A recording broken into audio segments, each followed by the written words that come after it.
अगर हम ये नहीं पूछें तो पूरा तर्क जाया है। इसी के ही सहारे तो यहाँ इंसान आया है। इसी परिकल्पना से तो हमारी धारणा आई। इसी से तो खुदा के होने का एहसास आया है। उसे किसने बनाया है?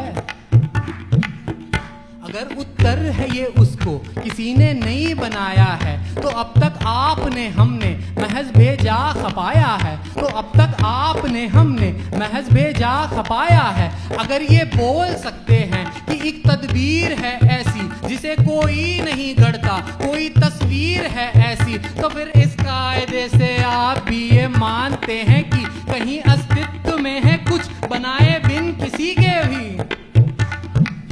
तो ये भी बोल सकते हैं कि जो ब्रह्मांड है पूरा, जिसे साबुत कहे या आप चाहें बोल दे पूरा, खुदी में पूर्ण है और वो खुदी में ही बकाया है। बिना मालिक के है वो भी किसी ने नहीं बनाया है, किसी ने नहीं बनाया है।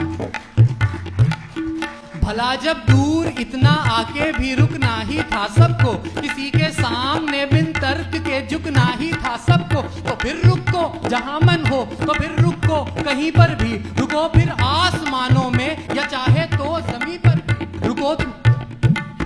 रुको माँ बाप पर अपने या रुक सकते हो दादा पर, रुको तुम एक नर पे या रुको तुम एक मादा पर। किसी को भी खुदा समझो, किसी को भी खुदा मानो, किसी को भी कहो अपना, किसी को भी जुदा जानो।